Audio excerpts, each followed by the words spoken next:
Salut tout le monde, c'est Anonymal. Aujourd'hui on se retrouve pour une nouvelle vidéo et aujourd'hui je dois vous avouer que j'ai un petit peu honte.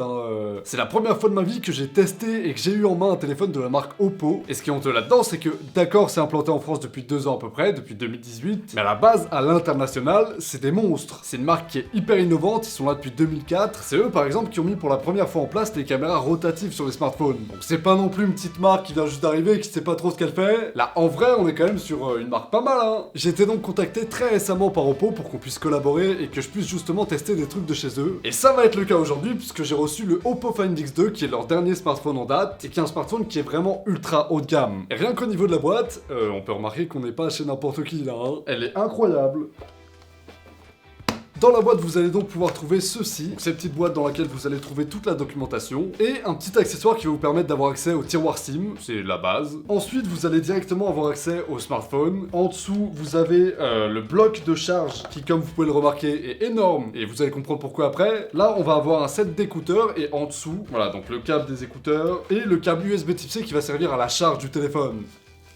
Wow! Oh non, vraiment, il est beau, hein. Comme vous pouvez le voir, le design est assez simple sur cette version, c'est un noir un peu gris, qui va être évidemment pas mal réfléchissant, mais qui est pas totalement lisse. Quand on regarde un petit peu plus près, on peut voir que c'est une surface qui est un petit peu plus travaillée, et j'imagine que ça doit servir au fait que le téléphone glisse pas trop entre les mains. C'est pas la seule version qui existe, il y a une version que j'ai pas là, mais qui est en cuir végétal, qui est ultra belle. Ça change vraiment de ce qu'on peut voir d'habitude, j'imagine qu'au toucher c'est un petit peu plus particulier aussi, et je trouve ça vraiment cool d'avoir innové là-dessus, parce qu'on commence à voir énormément de smartphones lisses, plus ou moins les mêmes couleurs à chaque fois, on joue sur les reflets pour se différencier. Là ça fait une vraie différence, ce smartphone est hyper reconnaissable et je trouve ça vraiment beau. Pour parler un petit peu de ce qu'il y a sur le smartphone, vous avez évidemment à l'arrière les appareils photo. Sur le côté droit, un bouton verrouillé, de l'autre côté les boutons de volume. Et il y a un truc à préciser sur ces boutons qui est vraiment bien, c'est qu'ils sont placés assez intelligemment sur le smartphone, ils sont un petit peu bas, ce qui va permettre à des gens qui ont des mains qui sont pas hyper grandes d'avoir quand même accès à ces boutons là. Généralement sur les très grands téléphones, et celui-là en fait partie très largement, on a du mal à atteindre les touches parce qu'elles sont trop hautes, on doit remonter un petit peu. Là ils sont placés ici et ici, ce qui permet d'y avoir accès directement. Donc c'est un tout petit point positif qui a pas l'air de grand chose, mais c'est un très bon point, surtout pour moi qui ai des mains pas très grandes. En bas vous avez le tiroir SIM, la prise USB-C pour la recharge et un haut-parleur. Vous avez évidemment un autre haut-parleur sur la tranche en haut du téléphone, et l'appareil photo frontal va se trouver dans une petite bulle qui est assez discrète en haut. On commence à connaître de plus en plus sur les smartphones, on essaie de cacher l'objectif pour pas qu'il prenne de place, etc.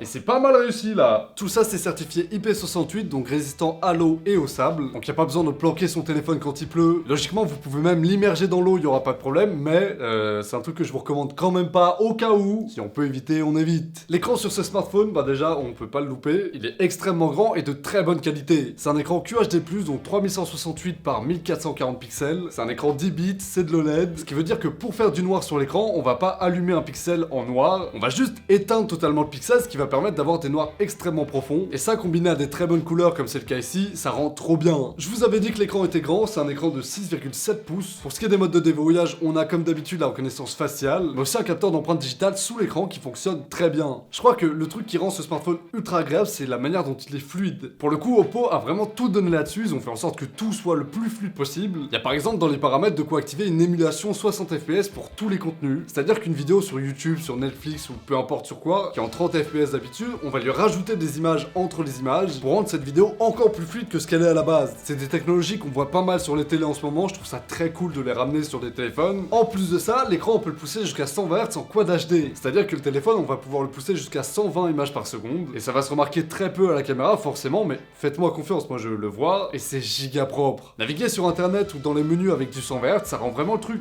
très agréable. On a vraiment l'impression que tout flotte, c'est très fluide. Bon je suis une bite pour décrire ça, mais c'est beau vraiment. Par contre le désavantage principal du 120 Hz, c'est que évidemment ça va prendre un petit peu sur la batterie. Ça affiche 2 fois plus d'images que les téléphones à la base, donc forcément ça va taper un peu. Dans les paramètres, vous pouvez soit demander au téléphone de rester en 60 Hz, si jamais vous avez envie d'économiser vraiment de la batterie, soit vous pouvez demander au téléphone de choisir automatiquement en fonction du contexte. Si un jeu vidéo est par exemple bridé à 60 fps, bah ça sert à rien de le lire en 120 Hz. Donc le téléphone va automatiquement mettre sa fréquence à 60 Hz, histoire de pas surconsommer pour pas grand chose. Quand la batterie est faible, pareil, ça va passer directement en 60 Hz, histoire de laisser le téléphone respirer et d'économiser un peu. Donc voilà, si jamais, je vous conseille vraiment d'utiliser le mode, même si la batterie de base est très bonne. On est sur une batterie de 4260 mAh, donc on on a de quoi voir venir, ça va tenir très largement une journée. Et en plus de ça, la charge du téléphone est incroyable. Le chargeur, et c'est pour ça qu'il est aussi gros, c'est un chargeur de 65 watts. J'ai juste jamais vu ça. C'est pas compliqué, c'est juste le plus puissant qu'on puisse avoir sur un smartphone actuellement. Ah, ils ont pas fait dans la dentelle, les salauds, hein. La charge rapide du coup qu'ils ont appelé SuperVOOC permet de recharger le téléphone en 38 minutes. De 0% à 100%,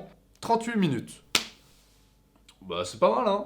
Avant, on était obligé de laisser charger son téléphone la nuit, sinon on n'avait pas assez de batterie. Là, tu vas te prendre une douche, tu prends ton petit déj, le téléphone est chargé. Au niveau de la configuration, on est sur un processeur Snapdragon 865 qui comporte une puce 5G, donc le téléphone est compatible 5G ou Wi-Fi 6. On a 512 Go de mémoire, 12 Go de RAM, ce qui est vraiment énorme sur téléphone et ce qui favorise le multitâche, donc d'avoir plein d'applications qui tournent en même temps, des trucs en arrière-plan qui vont travailler aussi et qui vont pas ralentir le téléphone pour autant. Et ça aide aussi pour les très gros jeux, vous êtes sûr de pas avoir de soucis. Il y en a aucun qui demande 12 Go de RAM pour tourner. Ça n'existe pas. 12 Go de RAM, c'est plus que ce qu'il y a dans beaucoup de PC. Donc le truc est costaud, hein. Au niveau de la surcouche du téléphone, c'est ColorOS que je trouve vraiment personnellement très cool. C'est selon moi une des meilleures surcouches Android. Vraiment. C'est ultra simple, ultra intuitif et pourtant c'est ultra personnalisable aussi. Il y a la forme des icônes des applis qui est personnalisable. On peut choisir de mettre un mode sombre ou pas. Il y a un tiroir que vous pouvez dérouler avec toutes les applications qui sont disponibles. C'est un truc qui me manque sur beaucoup des téléphones que je teste. Je trouve ça trop pratique et je comprends pas pourquoi il y a si peu de smartphones qui ont cette fonctionnalité-là. L'écran splitté, pareil, c'est hyper pratique et c'est dispo sur trop peu de téléphones à mon goût. Et là aussi, c'est très intuitif, vous avez juste à faire glisser 3 doigts vers le haut. Vous pouvez regarder une vidéo sur YouTube et en même temps être sur Twitter. Vous pouvez regarder une vidéo, prendre des notes en dessous. C'est trop bien et la manière dont c'est fait ici, c'est certainement la meilleure que j'ai pu voir aussi. C'est fluide, c'est intuitif. Bravo. Au niveau de la photo, on a donc 3 capteurs à l'arrière du téléphone. Le capteur principal est de 48 millions de pixels, le grand angle aussi. Vous avez aussi un téléobjectif x10 de 13 millions de pixels. Et comme vous pouvez le voir sur ce comparatif entre les deux photos, une avec la caméra principale et une avec l'objectif x10, bah c'est plutôt propre, hein. On perd évidemment un petit peu en qualité, mais ça reste une belle photo, on voit assez bien les détails. Le capteur principal aura un 7 qui va permettre une très bonne luminosité et un flou d'arrière-plan qui est très propre aussi. On a vraiment de très bonnes photos avec ce smartphone. Et pas qu'avec l'appareil photo sur la face arrière. L'appareil photo frontal est de 32 millions de pixels et il est aussi excellent. Si vous prenez deux photos et que vous les mettez côte à côte, une prise avec l'appareil photo principal et une prise avec l'appareil photo frontal, bah vous aurez vraiment du mal à faire la différence. À part si vous zoomez vraiment pas mal dessus. Il y a un mode nuit sur l'appareil photo qui va permettre de bien voir, mais qui va honnêtement pas permettre de prendre